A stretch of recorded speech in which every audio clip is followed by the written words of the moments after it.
पहचान रहे हो? इस सवाल को सुनकर इसके बोलने वाले की ओर देखकर मोहित सरकार की मनोदशा कुछ ऐसी हो गई कि बैठक वाले कमरे की सीढ़ी पार करने के बाद भी उसने नीचे की ओर एक कदम और बढ़ा दिया था, जबकि वहां कोई सीढ़ी नहीं थी। आप सुन रहे हैं कहानी जानी अनजानी पीयूष अग्रवाल के साथ। चलिए आज की कहानी का सफर शुरू करते हैं।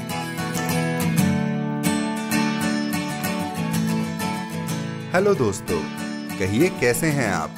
आशा करता हूं आप सब स्वस्थ होंगे।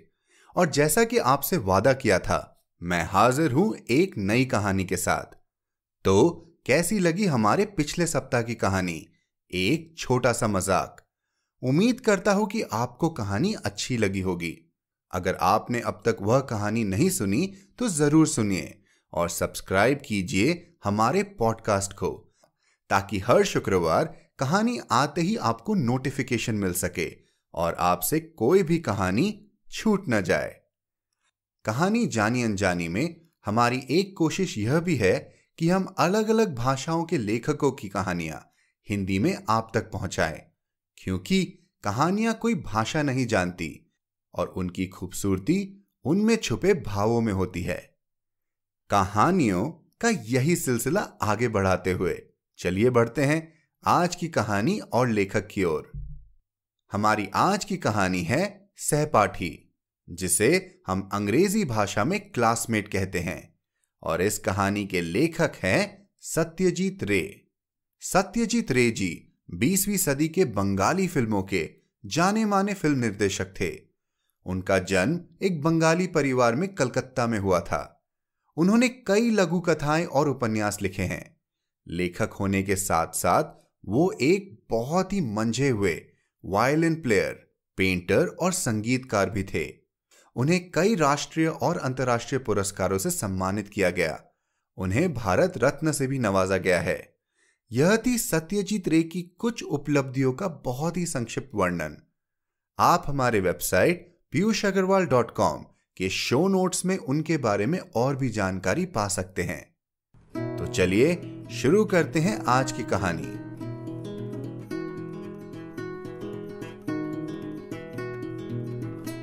सहपाठी सत्यजीत रे, रूपांतरकार डॉक्टर रंजीत साहा। अभी सुबह के 9:15 बजे हैं। मोहित सरकार ने गले में टाई का फंदा डाला ही था कि उसकी पत्नी अरुणा कमरे में आई और बोली, तुम्हारा फोन। अभी कौन फोन कर सकता है भला? मोहित का ठीक 9:30 बजे दफ्तर जाने का नियम रहा है।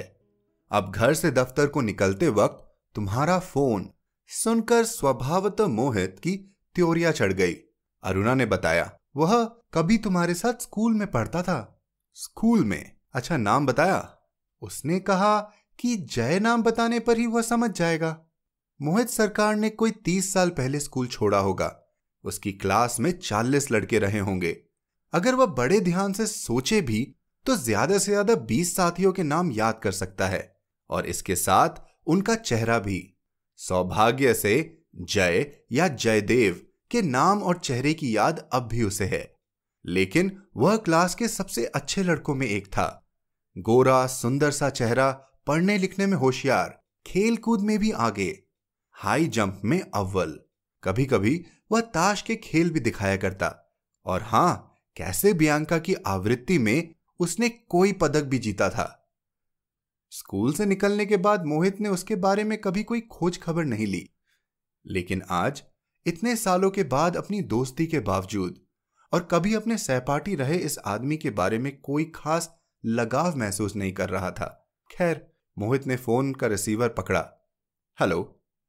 कौन मोहित? मुझे पहचान रहे हो भाई? मैं तुम्हारा जयदेव बोस। अरे, बालीगंज स्कूल का सहपाठी। भाई, अब आवाज से तो पहचान नहीं रहा हूं, चेहरा जरूर याद है। बात क्या है? तुम तो बड़े अफसर हो गए हो भाई। मेरा नाम तुम्हें अब तक याद रहा, यही बहुत है। अरे यह सब छोड़ो, बताओ बात क्या है? बस यूं ही थोड़ी जरूरत थी, एक बार मिलना चाहता हूं तुमसे। कब? तुम जब कहो, लेकिन थोड़ी जल्दी हो तो अच्छा। तो फिर आज शाम ही मिलो। मैं शाम को 6 बजे घर आ सकता हूं। तुम 7 बजे आ सकोगे? क्यों नहीं, जरूर आऊंगा। अच्छा तो धन्यवाद, तभी सारी बातें होंगी। अभी हाल ही में खरीदी गई आसमानी रंग की कार में दफ्तर जाते हुए मोहित सरकार ने स्कूल में घटी कुछ घटनाओं को याद करने की कोशिश की। हेडमास्टर गिरिंद्र सुर की पैनी नजर और बेहद गंभीर स्वभाव के बावजूद स्कूली दिन भी सचमुच कैसी कैसी खुशियों से भरे दिन थे। मोहित खुद भी एक अच्छा विद्यार्थी था। शंकर, मोहित और जयदेव, इन तीनों में ही प्रतिद्वंद्विता चलती रहती थी। पहले, दूसरे और तीसरे नंबर पर इन्हीं तीनों का बारी बारी कब्जा रहता। छठी से लेकर मोहित सरकार और जयदेव बोस एक साथ ही पढ़ते रहते। कई बार एक ही बेंच पर बैठकर पढ़ाई की थी। फुटबॉल में भी दोनों का बराबरी का स्थान था। मोहित राइट इन खिलाड़ी था तो जयदेव राइट आउट। तब मोहित को जान पड़ता कि यह दोस्ती आज की नहीं, युगों की है। लेकिन स्कूल छोड़ने के बाद दोनों के रास्ते अलग अलग हो गए। मोहित के पिता एक रईस आदमी थे, कलकत्ता के नामी वकील। स्कूल की पढ़ाई खत्म करने के बाद मोहित का दाखिला एक अच्छे से कॉलेज में हो गया और यहां की पढ़ाई समाप्त हो जाने के 2 साल बाद ही उसकी नियुक्ति एक बड़ी कारोबारी कंपनी के अफसर के रूप में हो गई। जयदेव किसी दूसरे शहर में किसी कॉलेज में भर्ती हो गया था। दरअसल उसके पिताजी की नौकरी बदली वाली थी। सबसे हैरानी की बात यह थी कि कॉलेज में जाने के बाद मोहित ने जयदेव की कमी को कभी महसूस नहीं किया। उसकी जगह कॉलेज के एक दूसरे दोस्त ने ले ली। बाद में यह दोस्त भी बदल गया। जब कॉलेज जीवन भी पूरा हो जाने के बाद मोहित की नौकरी वाली जिंदगी शुरू हो गई। मोहित अपनी दफ्तरी दुनिया के 4 बड़े अफसरों में से एक है और उसके सबसे अच्छे दोस्तों में उसका ही एक सहकर्मी है। स्कूल के साथियों में एक प्रज्ञान सेनगुप्त है, लेकिन स्कूल की यादों में प्रज्ञान की कोई जगह नहीं है। लेकिन जयदेव, जिसके साथ पिछले 30 सालों से मुलाकात तक नहीं हुई है, उसकी यादों ने अपनी काफी जगह बना रखी है। मोहित ने उन पुरानी बातों को याद करते हुए इस बात की सच्चाई को बड़ी गहराई से महसूस किया। मोहित का दफ्तर सेंट्रल एवेन्यू में है। चौरंगी और सुरेंद्र बैनर्जी रोड के मोड़ पर पहुंचते ही गाड़ियों की भीड़, बसों का हॉर्न और धुएं से मोहित सरकार की यादों की दुनिया ढह गई और वह सामने खड़ी दुनिया के सामने था। अपनी कलाई घड़ी पर नजर दौड़ाते हुए ही वह समझ गया कि वह आज 3 मिनट देर से दफ्तर पहुंच रहा है। दफ्तर का काम निपटाकर मोहित जब ली रोड अपने घर पहुंचा तो बालीगंज गवर्नमेंट स्कूल के बारे में उसके मन में रत्ती भर भी याद नहीं बची थी। यहां तक कि वह सुबह टेलीफोन में हुई बातों के बारे में भी भूल चुका था। उसे इस बात की याद तब आई जब उसका नौकर विपिन ड्राइंग रूम में आया और उसने उसके हाथों में एक पुर्जा थमाया। यह किसी लेखन पुस्तिका में से फाड़ा गया पन्ना था, मोड़ा हुआ। इस पर अंग्रेजी में लिखा था, Jaidev Bose as per appointment. Radio पर बीबीसी से आ रही खबरों को सुनना बंद कर मोहित ने विपिन से कहा, उसे अंदर आने को कहो। लेकिन उसने दूसरे ही पल यह महसूस किया कि जय इतने दिनों बाद मुझसे मिलने आ रहा है। उसके नाश्ते के लिए कुछ मंगा लेना चाहिए था। दफ्तर से लौटते हुए पार्क स्ट्रीट से वह बड़े आराम से केक या पेस्ट्री वगैरह कुछ भी ला ही सकता था, लेकिन उसे जय के आने की बात याद ही नहीं रही। पता नहीं उसकी घरवाली ने इस बारे में कोई इंतजाम कर रखा है या नहीं। पहचान रहे हो? इस सवाल को सुनकर इसके बोलने वाले की ओर देखकर मोहित सरकार की मनोदशा कुछ ऐसी हो गई कि बैठक वाले कमरे की सीढ़ी पार करने के बाद भी उसने नीचे की ओर एक कदम और बढ़ा दिया था, जबकि वहां कोई सीढ़ी नहीं थी। कमरे की चौखट पार करने के बाद जो सज्जन अंदर दाखिल हुए थे, उन्होंने एक ढीली ढाली सूती पतलून पहन रखी थी। इसके ऊपर एक घटिया छापे वाला सूती कमीज। दोनों पर कभी इस्त्री की गई हो ऐसा नहीं जान पड़ा। कमीज की कॉलर में से जो सूरज झांक रही थी, उसे देखकर मोहित अपनी याद में बसे जयदेव से उसका कोई तालमेल नहीं बिठा सका। आने वाले का चेहरा सूखा, गाल पिचके, आंखें धसी, देह का रंग धूप से तप तप कर काला पड़ गया था। इस चेहरे पर 3-4 दिनों की कच्ची पक्की मूछ उगी थी। माथे के ऊपर एक मस्सा और कनपट्टियों पर बेतरकीब ढंग से फैले ढेर सारे पके हुए बाल। उस आदमी ने यह सवाल झूठी हंसी के साथ पूछा था। उसकी दांतों की कतार भी मोहित को दिख पड़ी। पान खा खाकर सड़ गए, ऐसे दांतों के साथ हंसने वाले को सबसे पहले अपना मुंह हथेली से ढांप लेना चाहिए। काफी बदल गया हूं ना? बैठो। मोहित अब तक खड़ा था। सामने वाले सोफे पर उसके बैठ जाने के बाद मोहित भी अपनी जगह पर बैठ गया। मोहित के विद्यार्थी जीवन की तस्वीर उसके एल्बम में पड़ी है। उस तस्वीर में 14 साल के मोहित के साथ आज के मोहित को पहचान पाना बहुत मुश्किल नहीं है, तो फिर सामने बैठे जय को पहचान पाना इतना कठिन क्यों हो रहा है? सिर्फ 30 सालों में क्या चेहरे में इतना बदलाव आ जाते हैं? तुम्हें पहचान पाने में कोई मुश्किल नहीं हो रही है, रास्ते पर भी देख लेता तो पहचान जाता। भला आदमी आते ही शुरू हो गया था। दरअसल मुझ पर मुसीबतों का पहाड़ सा टूट पड़ा है। कॉलेज में ही था कि पिताजी गुजर गए। मैं पढ़ना लिखना छोड़कर नौकरी की तलाश में भटकता रहा, और बाकी तुम्हें पता ही है। अच्छी किस्मत और सिफारिश ना हो तो आज के जमाने में हम जैसे लोगों के लिए चाय तो पियोगे। चाय हाँ, लेकिन मोहित ने विपिन को बुलाकर चाय लाने को कहा। इसके साथ उसे यह सोचकर राहत मिली कि केक या मिठाई न भी हो तो कोई खास बात नहीं, इसके लिए बिस्कुट ही काफी होगा। ओह, उस भले आदमी ने कहा, आज दिन भर न जाने कितनी पुरानी बातें याद करता रहा। तुम्हें क्या बताऊं, मोहित का भी कुछ समय ऐसा ही बीता है, लेकिन उसने ऐसा कुछ कहा नहीं। एलसीएम और जीसीएम की बातें याद है? मोहित को इस बारे में पता ना था, लेकिन प्रसंग आते ही उसे याद आ गया। एलसीएम यानी पीटी मास्टर लालचंद मुखर्जी और जीसीएम यानी गणित के टीचर गोपेंद्र चंद मित्तर। स्कूल में ही पानी के टंकी के पीछे हम दोनों को जबरदस्ती आसपास खड़ा कर कर बॉक्स कैमरा में किसी ने हमारी तस्वीर खींची थी। याद है? अपने होठों के कोने पर एक मीठी मुस्कान चिपकाकर मोहित ने यह जता दिया कि उसे अच्छी तरह याद है। आश्चर्य, यह सब तो सच्ची बातें हैं, और अब भी अगर यह जयदेव न हो तो इतनी बातों के बारे में इसे पता कैसे चला? स्कूली जीवन के वे 5 साल मेरे जीवन के सबसे अच्छे साल थे, आने वाले ने बताया और फिर अफसोस जताया। वैसे दिन अब दोबारा कभी नहीं आएंगे भाई। लेकिन तुम तो लगभग मेरी ही उम्र के हो। मोहित इस बात को कहे बिना रह नहीं पाया। मैं तुमसे कोई 2-4 महीने छोटा ही हूं। तो फिर तुम्हारी यह हालत कैसे हुई? तुम तो गंजे हो गए। परेशानी और तनाव के सिवा और क्या वजह होगी? आगंतुक ने बताया। हालांकि गंजेपन तो हमारे परिवार में पहले से ही रहा है। मेरे बाप और दादा दोनों ही गंजे हो गए थे सिर्फ 35 साल की उम्र में। मेरे गाल धस गए हैं हाड़ तोड़ मेहनत की वजह से, और ढंग का खाना कहां नसीब होता है।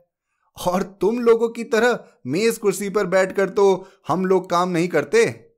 पिछले 7 साल से कारखानों में काम कर रहा हूं, इसके बाद मेडिकल सेल्समैन के नाते इधर उधर की भागदौड़, बीमे की दलाली, इसकी दलाली, उसकी दलाली।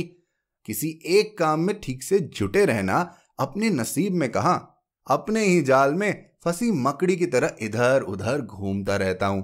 कहते हैं ना, देह धरे का दंड। देखना है ये देह भी कहां तक साथ देती है।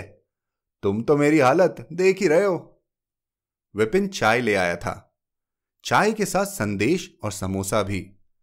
गनीमत है पत्नी ने इस बात का ख्याल रखा था, लेकिन अपने सहपाठी की इस टूटी फूटी तस्वीर देखकर वह क्या सोच रही होगी, इसका अंदाज उसे नहीं हो पाया। तुम नहीं लोगे? आगंतुक ने पूछा। मोहित ने सिर हिलाकर कहा, नहीं, अभी अभी पिए। अरे संदेश तो ले लो। नहीं नहीं, तुम शुरू तो करो। भले आदमी ने समोसा उठाकर मुंह में रखा और इसका एक टुकड़ा चबाते चबाते बोला, बेटे का इम्तिहान सर पर है, और मेरी परेशानी यह कि मोहित भाई, कि मैं उसके लिए फीस के पैसे कहां से जुटाऊं, कुछ समझ में नहीं आता। अब आगे कुछ कहने की जरूरत नहीं थी। मोहित समझ गया। इसके आने के पहले ही उसे समझ लेना चाहिए था कि क्या माजरा है। आर्थिक सहायता और इसके लिए प्रार्थना। आखिर यह कितनी रकम की मदद मांगेगा? अगर 20-50 रुपए दे देने पर भी पिंड छूट सके तो वह खुशकिस्मती ही होगी, और अगर यह मदद नहीं दी तो यह बला टल पाएगी ऐसा नहीं कहा जा सकता। पता है, मेरा बेटा बड़ा होशियार है। अगर उसे अभी यह मदद नहीं मिली तो उसकी पढ़ाई बीच में ही रुक जाएगी। मैं जब जब इस बारे में सोचता हूं तो मेरी तो रातों की नींद हराम हो जाती है। प्लेट से दूसरा समोसा उड़ चुका था। मोहित ने मौका पाकर किशोर जयदेव के चेहरे से इस आगंतुक के चेहरे को मिलाकर देखा और अब उसे पूरा यकीन हो गया था कि उस बालक के साथ इस अधेड़ आदमी का कहीं कोई मेल नहीं। इसलिए कह रहा था कि चाय की चुस्की भरते हुए आगंतुक ने आगे कहा, अगर तुम 100-150 रुपए अपने इस पुराने दोस्त को दे सको तो वेरी सॉरी। क्या? मोहित ने मन ही मन यह सोच रखा था कि अगर बात रुपए पैसे पर आई तो वह एकदम ना कर देगा, लेकिन अब जाकर उसे लगा कि इतनी रुखाई से मना करने की जरूरत नहीं थी। इसलिए अपनी गलती की मरम्मत करते हुए उसने बड़ी नरमी से कहा, सॉरी भाई, अभी तो मेरे पास कैश रुपए नहीं हैं। मैं कल आ सकता हूं? मैं कलकत्ते से बाहर रहूंगा, 3 दिन के बाद ही लौटूंगा। तुम रविवार को आ जाओ। रविवार को? आगंतुक थोड़ी देर तक चुप रहा। मोहित ने मन ही मन कुछ ठान लिया था, यह वही जयदेव है, इसका कोई प्रमाण नहीं है। कलकत्ता के लोग एक दूसरे को ठगने के लिए ही 1000 तरीके जान गए हैं। किसी के पास से 30 साल पहले के बालीगंज स्कूल की कुछ घटनाओं के बारे में जान लेना कोई मुश्किल काम नहीं था। वही सही। मैं रविवार को कितने बजे आ जाऊं? सवेरे सवेरे ही ठीक रहेगा। शुक्रवार को ईद की छुट्टी है। मोहित ने पहले ही तय कर रखा था कि यह अपनी पत्नी के साथ बारुईपुर के एक मित्र के यहां उनके बगान बाड़ी में जाकर सप्ताहांत मनाएगा। वहां 2-3 दिन तक रुककर रविवार को रात को ही घर लौट पाएगा। इसलिए वह भला आदमी जब रविवार की सुबह घर पर आएगा तो मुझसे मिल नहीं पाएगा। इस बहाने की जरूरत नहीं पड़ती अगर मोहित ने 2 टुक शब्द में उससे ना कह दिया होता, लेकिन ऐसे भी लोग होते हैं जो एकदम ऐसा नहीं कह सकते। मोहित ऐसे ही स्वभाव का आदमी है। रविवार को उससे मुलाकात न होने के बावजूद वह कोई दूसरा तरीका ढूंढ निकाले तो मोहित उससे भी बचने की कोशिश करेगा। शायद इसके बाद किसी दूसरी परेशानी का सामना करने की नौबत नहीं आएगी। आगंतुक ने आखिरी बार चाय की चुस्की ली और कप को नीचे रखा था कि कमरे में एक और सज्जन आ गए। ये मोहित के अंतरंग मित्र थे, वाणीकांत सेन। 2 अन्य सज्जनों के भी आने की बात है।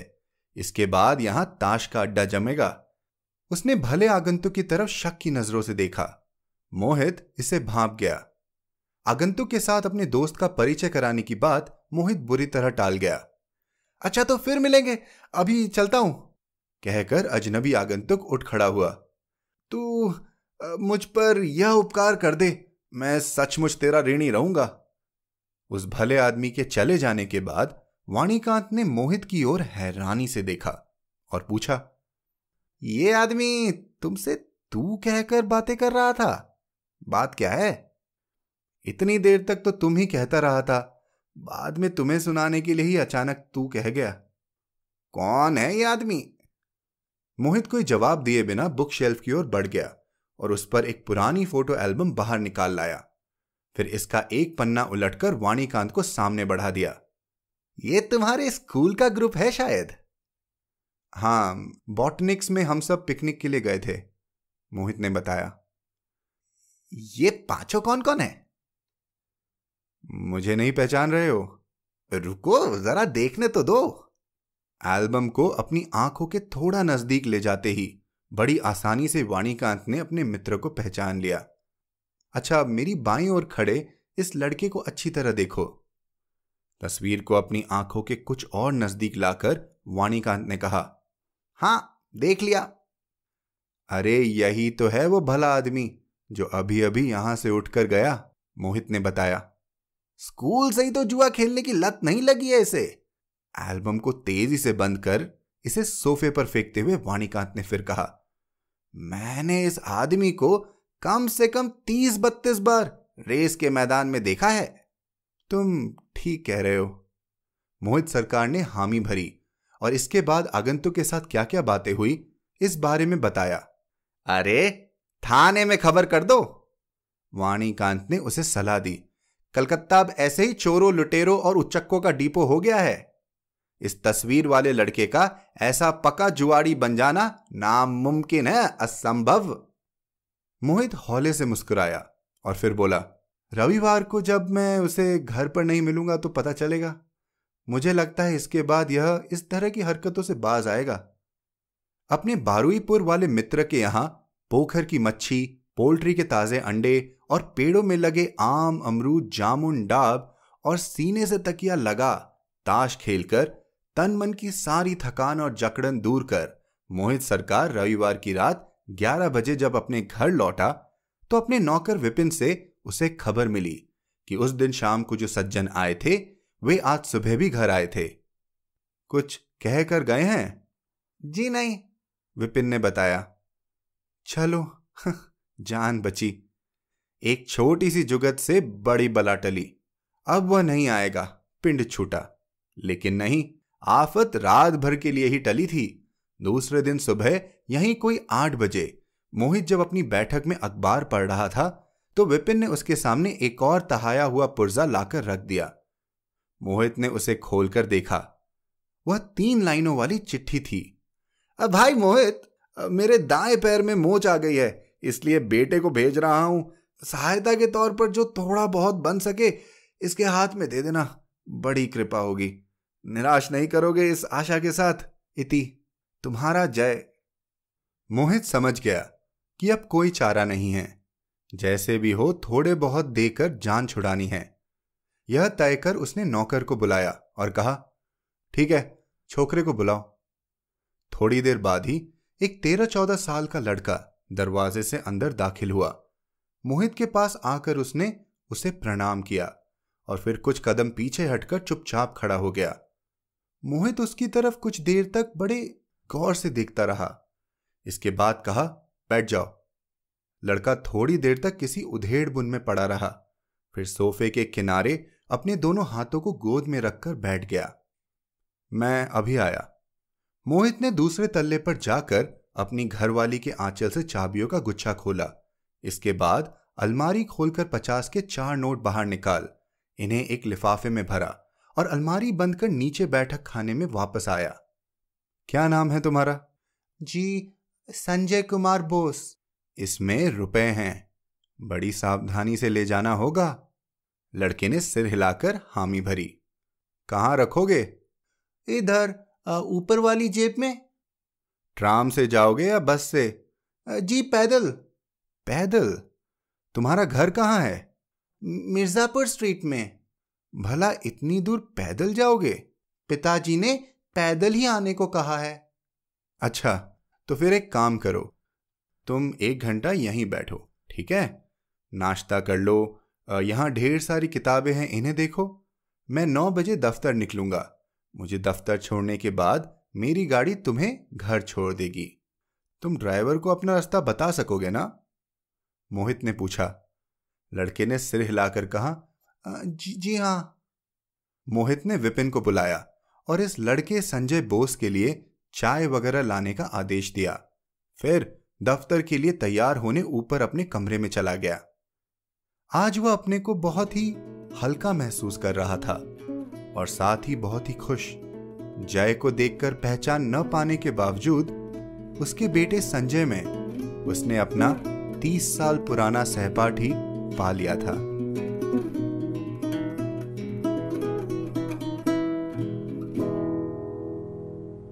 तो कहिए, कैसी लगी आज की कहानी?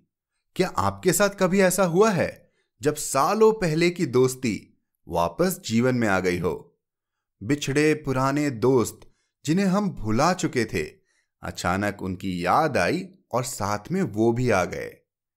मुझे बताने के लिए ईमेल करें hello@piyushagarwal.com पर। आप एप्पल पॉडकास्ट या जिस भी ऐप पर इस पॉडकास्ट को सुन रहे हैं वहां अपना रिव्यू देना और सब्सक्राइब करना न भूलें। जैसा कि अर्जुन, नितिन, ऋषभ, अमित, निहित, शिविका और हमारे कई अन्य श्रोताओं ने किया है, क्योंकि इसी से हमें आपके समक्ष कहानियां लाने का प्रोत्साहन मिलता रहेगा और हम कई जाने अनजाने लेखकों की कहानियां आप तक लाते रहेंगे। आप सुन रहे थे कहानी जानी अनजानी पीयूष अग्रवाल के साथ, जो कि इंडी पॉडकास्टर की एक पेशकश है। तो हम आपसे मिलते रहेंगे हर शुक्रवार। तब तक के लिए अपना ध्यान रखिए, स्वस्थ रहिए और मुस्कुराते रहिए।